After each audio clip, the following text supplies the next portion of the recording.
Kumusta po kayo? 7 PM po.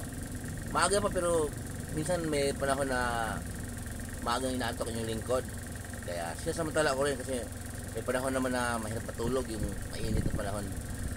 Bago po matulog, nagbabasa po ako ng Bible. Nag-aaral po ako sa mga turo ng ating Panginoon Hesus.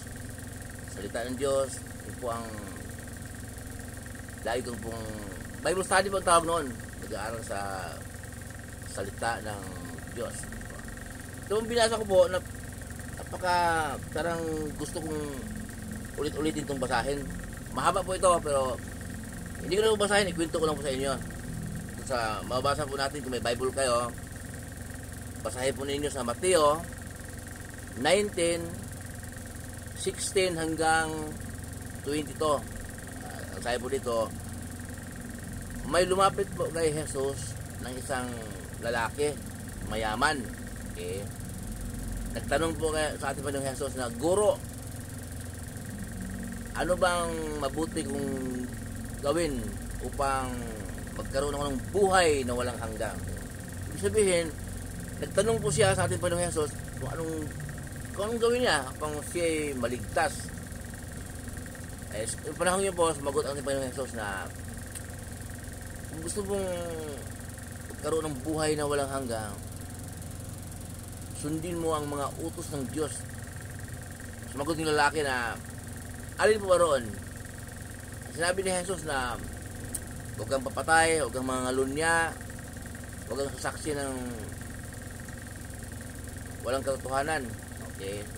Igalang mo yung ama't ina. Yung pong binanggit ng ating Panginoon Jesus, yung 10 utos ng Diyos na pinadaan ng Diyos kay Moises. Ganda ng sagot ng lalaki. Sabi po ng lalaki po na nagawa ko na pong lahat yun. Pero parang kulang pa kasi nagtanong po siya nagtanong siya ulit na ano ba ang dapat kong gawin pang makamit ko ang buhay na walang hanggang. Ang sabi ng ating Panginoon Jesus, kung gusto mong maging ganap,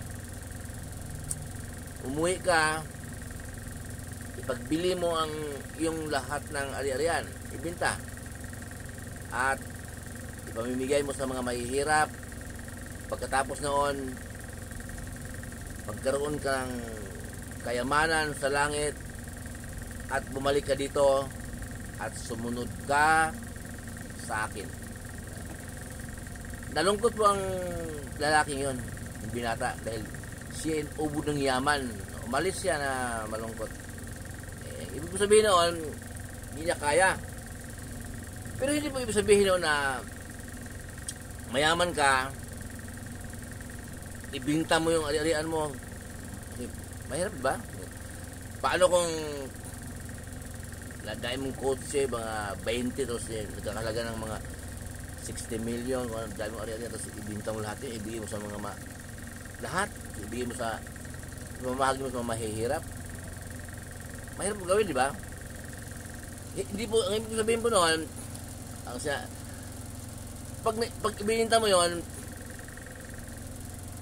na una kong sinabi madalas na kung tayo matulungin sa kapwa, mayaman tayo, bigay natin lahat ng lalapit sa atin, bigyan ng pera, patulungin tayo, mabait, mahining gumalaw, malambing salita, palakaibigan, talagang hindi nagtataas ng boses, tulungin ka, napakabait. Okay. Pero umaasa siya sa kanyang kabaitan, umaasa siya sa kanyang pera, hindi siya sumasampalataya kay Jesus, hindi siya nagdadasal, hindi siya humingi ng tulong sa Diyos. Ang dami niyang pera, kaya pag namatay po siya, pagharap niya sa Diyos, mahirap siya sa daga, impyerno, kasi po wala siyang relasyon sa Diyos. Sinabi ni Jesus na wala kayong magagawa kung kayo hiwalay sa akin. Sinabi ni Jesus na ako ang daan, ang katotohanan, ang buhay. Walang makakarating sa Ama kundi sa pamamagitan ko. Okay? Hindi sa pamamagitan pamimigay. Kaya, ang sabi po ng ating Panginoon Jesus doon sa mayaman po, na ipagbili mo ang iyong ari-arian, pamimigay mo sa mga mahihirap, at basahin po niyo sa bahay, kung sa mga bahay-bahay niyo kung may Bible kayo. at mamimigay mo sa ang pinagbilhan, mamimigay mo sa mga mahihirap at bumalik ka dito, sumunod ka sa akin. Yung pong point mo doon, yung huli, sumunod ka sa akin. Okay. Noong panahon yun, susunod siya sa ating Panginoon Hesus at magpasakop siya sa Diyos. Sa ngayon po, wala na ating Panginoon Hesus, di ba? Panginoong Hesus, wala na. Tagal na po yun. Makyat na sa langit. Ang ibig ko sabihin na sumunod ka sa akin, susunod po tayo sa kanyang mga turo. Ipamumuhay natin araw-araw ang kanyang mga turo. Lumalakad tayo sa kanyang mga turo. Yun po ang nais ng Diyos Ama na makapangyarihan sa lahat. Ang sundin natin ang turo ng ating Panginoon Hesus. Mababasa po natin sa Mateo 17:5. Tinig mula sa langit. Ito ang minamahal kong anak na lubos kong kinalulugdan. Pakinggan ninyo siya. Narinig ng mga alagad ng ating Panginoon Hesus. Tinig mula sa langit. Ang tinutukoy na anak, si Jesus. Ang salita, Diyos Ama. Yun, ang gusto ng Diyos Ama pala. Sundin natin ang ating Panginoon Hesus. Sundin natin mga turo.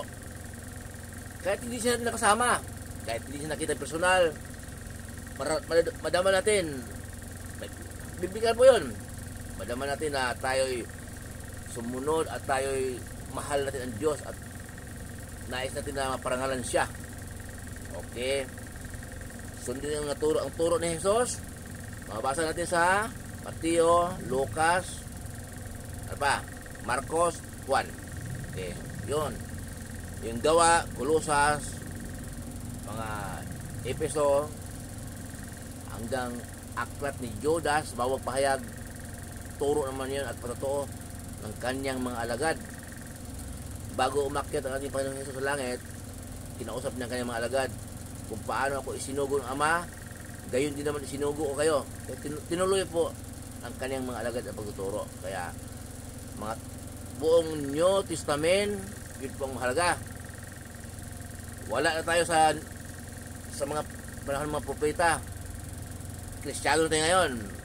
Mga turo ng ating Panginoon Hesus ang ating mamumuhay araw-araw. Kaya ang sabi po ng ating Panginoon Hesus noon sa mayaman, ipagbili mo ang iyong ari-arian, lahat, at ang pinagbilhan, mamimigay mo sa mga mahihirap at bumalik ka rito, sumunod ka sa akin.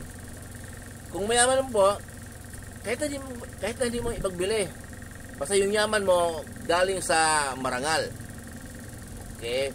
Susunod tayo sa turo ng Panginoon Hesus. Basahin natin ang mga turo niya sa Bible na banggit ko. Yun.